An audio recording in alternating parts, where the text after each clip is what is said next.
Everybody, welcome back to the Movie Cranks. Larry and Mike, and this is the Crank Report.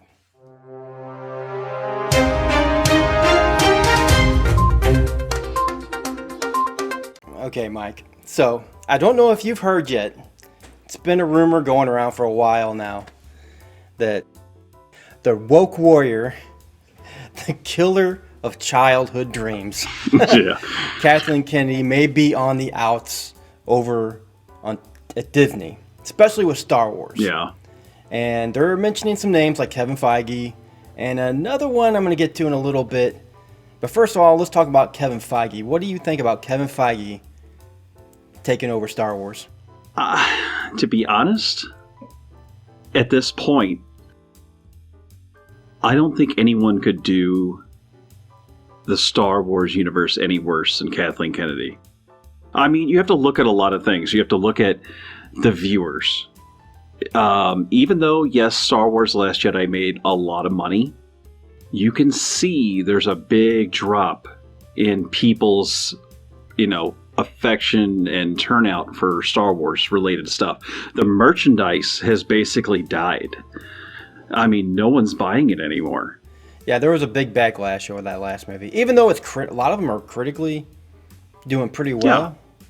The users were not happy with that last movie, and you got to figure Solo definitely was not bringing in what Disney hoped. It was very divisive, and that's what I hated about it. Is I don't like how it split up the community so badly. Yeah, and I don't know about Feige though, because I feel like he has his hands full over there at Marvel, changing phases, and all these new changes coming in. I mean, I think he just needs to concentrate on that right now. I don't think he needs a whole new universe to concentrate on. Marvel's going through a tough time right now. It's almost like the Cardinals. Exactly. It's like a rebuilding season. It takes a while for Marvel to recoup. And I knew it was going to be hard. Everybody knew it was going to be tough coming from Thanos. Yeah. Well, they lost their two biggest characters, Iron Man and Captain America. And that's going to take a while to recover from that, I personally think. And I know he can do it, but I think he just needs to concentrate on that universe. The MCU is enough for him. On that. And that's why I don't see him stepping into this, because it is a monumental task taking over the Star Wars universe as it is. That's a whole life-changing event, taking on that sort of animal. And I think he needs to stay put where he's at. And if you really think about it, does Star Wars really need to be Marveled? No. Did they really need that humor, the Marvel stamp on them? And I don't think they do. I think they need something totally different, and that's where this one comes in, and that's Jon Favreau. I'm on board with this idea because The Mandalorian, love it, hate it. I know we nitpick it to death sometimes, but we were just talking about this last night too. And we seen a thumbnail on YouTube that said, so-and-so hates The Mandalorian. And I turned to Mike, and Mike just looks at me and goes, who could hate The Mandalorian? Imagine. It's hard to imagine. I mean, you got Baby Yoda. I mean, you got Pedro Pascal. He's doing a good job. There's a few things, of course, that I don't like. There's things I do like. But there's one thing that's for sure, and that is Jon Favreau has captured what I've always wanted from Star Wars. He's captured Star Wars, something that actually feels like Star Wars. Yeah, it's the look and feel in the heart. And that's what I think is missing from the current batch of just Rian Johnson movies that have come out, that it's like they lacked the good heart and humor of the originals. Yeah. I mean, even the prequels, it felt like, I don't know. It just felt like a different take, and I don't think it blended well with most of the Star Wars fans out there. Now, when I first saw Force Awakens, I really did think, I was like, this is Star Wars. This feels like Star Wars that I grew up with. And then Last Jedi, I actually did kind of like it when I first came out of the theater. I've even told you this before. Yeah. And then I started making my review for it. And then I started thinking of everything that I didn't like about it, and the list just kept getting bigger and bigger, and then I started realizing I don't think I like this. Yeah, and it's hard to like. It is, because it isn't Star Wars. It's not what I wanted, at least. And that's true. Oh God, I really do hope she leaves. I know her contract's up in 2021. We're not Yeah. getting any more Star Wars until 2022. I mean, So, hey, look at it this way. The timing's perfect. I look at it this way.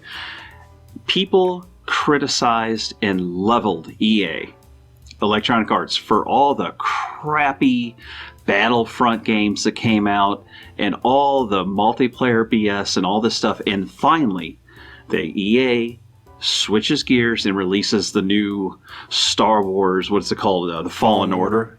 Yeah. And it is incredible. It's a great single-player game. But that occurred because the fans had backlash, opinions, and all this stuff for years. And I'm sorry, it takes that. It takes hitting them in the pocketbook. And I think the merchandise sales loss of probably billions is what is going to convince Disney and LucasArts and everything to change. Well, I do feel like they are listening to us. They're taking their time. They're going to take that 3-year break. They're going to see what they got, maybe come up with something new and fresh. And like I said, I think Jon Favreau would be great to lead that. All right. Well, I mean, we've seen everything from jetpacks and flying guys from Stormtrooper. Oh, they fly now! They fly now? They fly now! Talking about my reaction. Yes, the reaction you made was priceless. If you haven't seen it, it's a short little 4 or 5 minute reaction video that Larry did by himself in his basement. And I was shocked. I really, after you showed me the trailer, I really didn't know what to say. I was like, wow. Yeah, it's so low brow, just cheap gags, and the way they did the dialogue is just so weird. Yeah, I mean, it's only like a 41 people second don't clip talk of the like movie, this. so I'm not going to base the whole movie on that. It's just I thought it was just the stupidest clip you possibly could have released. Yeah, a month out from the movie to get people hyped up. It should have been something more along the lines of Rey and Kylo. Maybe leave you hanging on something a little bit, getting you hyped. Like, what's going on here?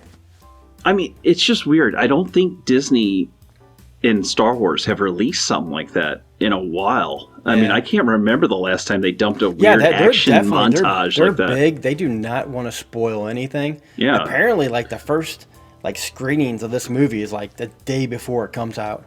Oh Lord! Because they don't want anything spoiled. A review embargo. They want to save it for us, which is something I am glad they're doing. Because honestly, personally, from me, I do not want to know anything because I actually heard that the ending has kind of leaked online now, and I don't want to know. I'm one of those people. I don't want to know anything about it. I want to go in blind. I want to see it for myself. I don't want to read it because the translation can be completely different. I want to see it for myself, and then I'll judge it then. I mean, so far, what they're saying coming out of like Europe and China is that there's a Porg revolution. And they literally start attacking everybody on the islands. And then they actually end up taking control of the entire galaxy. So it becomes the Porg Empire. So you gotta stop it, man. We need to get out of here. So anyways, guys, that's all we got for this one. Hope you enjoyed. But until next time, don't forget subscribe, like, comment, all that good stuff. But we'll see you later. All right. We'll see ya.